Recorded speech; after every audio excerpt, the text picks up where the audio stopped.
Bab 2608. Alam tanpa diri. Alam semacam ini umumnya tidak berlangsung lama, tetapi setiap menit dan setiap detik adalah peluang besar untuk keberuntungan. Mata iblis Fu menyala dan dia menghela napas.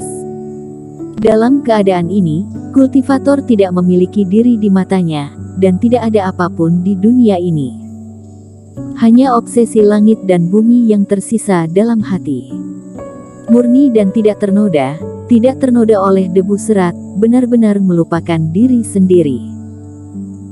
Dalam hal ini, tidak peduli apa jalan surga dan bumi yang tercerahkan, prinsip-prinsip utama dunia akan jauh melebihi kecepatan pencerahan dalam keadaan umum, akan dapat memahami lebih cepat, bahkan mencerahkan hal-hal indah yang orang biasa tidak bisa mengerti. Ini juga merupakan alam spiritual yang diinginkan dan didambakan oleh para kultivator ketika mereka dalam pencerahan. Di alam ini, Erikin tidak peduli tentang arah, tidak peduli tentang tinggi atau rendah, tetapi menyatu dan memahami dengan naluri. Sumber energi tidak peduli seberapa banyak yang diserapnya, dan sejauh mana sumber energi dimurnikan. Menurut pengalamannya, proses iblis Fu ini tidak akan berlangsung lama. Tapi Erikin tenggelam di dalamnya selama 7 hari. 7 hari kemudian, selama penerbangan, Erikin tiba-tiba melayang di udara dan berhenti. Apakah kamu akan melepaskan diri dari keadaan ini? Iblis Fu dan Merah Sakti juga diam-diam memperhatikan. Keadaan tanpa pamrih ini tidak dapat dipertahankan selamanya. Beberapa kultivator dapat menembus alam setelah dibenamkan selama beberapa jam. Ada juga seorang kultivator yang memasuki alam ini selama 3 hari, dari master obat tingkat 1 hingga master obat tingkat 8. Dan Erikin memasukinya selama 7 hari. Apa yang akan berubah? Iblis Fu juga penuh harapan. Adapun iblis hitam, mereka bahkan menyusut di sudut laut kesadaran, tidak berani bernafas. Ketika iblis Fu kembali ke tempatnya sebelumnya, iblis hitam itu masih berteriak pada iblis Fu, ingin memberi pengajaran pada lelaki tua itu. Akibatnya, iblis Fu tersenyum sedikit, beberapa jimat ditembakkan, dan iblis hitam yang tertekan itu berteriak lagi dan lagi, terus-menerus memohon, kemudian dengan patuh menjadi adik laki-laki. Di udara, Erikin perlahan menutup matanya. Di dalam bintang-bintang sumber energi lautan kesadaran, pusaran berhenti dan hisapan menghilang. Atau, ini tidak bisa lagi disebut bintang, sudah menjadi lebih besar keberadaannya daripada bintang sumber energi, bahkan 100 kali lebih besar. Antara langit dan bumi, sumber energi yang telah berkumpul terhenti. Tampaknya Erikin telah berhenti menyerap. Aku salah. Tapi setelah Erikin sadar kembali, emosi pertama yang dia hasilkan adalah senyum masam. Ternyata pemikiranku selama ini salah. Naga tidak secara spesifik merujuk pada naga hijau, binatang sakti, atau binatang roh klan iblis yang mengandung darah naga. Naga adalah penguasa segala sesuatu, kaisar, simbol keagungan. Mengapa aku harus terjerat dalam bentuk? Teknik bentuk naga juga salah. Bagaimana mungkin seseorang benar-benar berubah menjadi naga hijau, tetapi jiwa dewa dapat memiliki aura naga dan menjadi kaisar yang menguasai langit dan bumi? Naga yang sama. Kaisar Timur yang ingin menyatukan daratan dunia dewa saat itu, kultivator perkasa yang telah melakukan hal-hal ini disebut kaisar, bukan karena mereka melakukannya, tetapi roh kaisar di dalam hati mereka, jiwa mereka memiliki jiwa naga. Seorang kultivator tidak dapat diubah menjadi naga hijau, tetapi umat manusia memiliki seorang kaisar, dan kaisar adalah naga yang nyata. Begitu. Ternyata ini asal-usul sumber energi asal naga. Erikin tiba-tiba membuka tangannya dan mengangkat kepalanya. Tring. Kekosongan bergetar dan gelombang melonjak. Antara langit dan bumi, sumber energi yang berhenti berputar, mengalir deras ke arah Erikin pada saat ini. Bintang sumber energi dalam tubuh Eric Kin tidak memiliki daya isap. Napas naga ini langsung masuk ke dalam jiwa dewa Eric Kin dan menyatu menjadi jiwa dewa Eric Kin. Pada saat ini, dalam jiwa dewa Eric Kin, jiwa naga asli yang sangat tipis, namun utuh, perlahan-lahan lahir.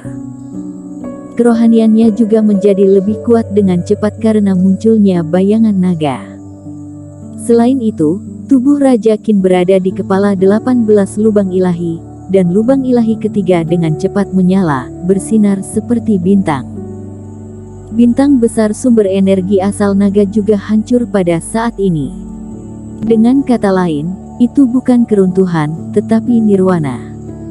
Semua sumber energi yang dihancurkan menghilangkan kotoran, hanya menyisakan esensi. Kembali mengembun dengan cara yang lebih halus dan kental. Bintang-bintang terus menyusut, dan akhirnya, dalam lautan kesadaran, dia berubah menjadi wujud emas yang lebih kecil, tetapi lebih kokoh, seperti titik bintang daripada bintang sumber energi. Di antara emas, ada bayangan naga yang bersinar. Ketika bintang emas terbentuk, aura kuartet menghilang lagi, tetapi Eric Kin masih memejamkan mata, tenggelam dalam persepsi sebelumnya. Hei, pelatihan tanpa partai, dari mana kamu? Kamu menghalangi jalan anakku. Tidak bisakah kamu melihatnya? Tak lama, di kejauhan lautan tak berujung ini, sebuah kapal spiritual yang agak megah lewat. Meskipun lokasi Eric Kin ada di udara, tapi kebetulan berada di jalur pejalan kaki kapal spiritual. Jika ini adalah kultivator umum, mungkin akan sedikit memutar dan menghindarinya. Namun pemilik kapal spiritual yang cantik ini tampak sangat mulia. Kultivator yang menguasai kapal spiritual kapal tersebut langsung meneriaki Eric Kin. Yang aku maksud adalah kamu, kenapa pura-pura bodoh? Apakah kamu mendengarnya? Namun, mereka meneriakkan beberapa patah kata, dan tidak melihat Eric Kin bereaksi sama sekali. Kultivator itu tiba-tiba menjadi sedikit marah. Ada apa? Mendengar suara itu, di dalam kapal spiritual, seorang pemuda berpakaian brokat keluar.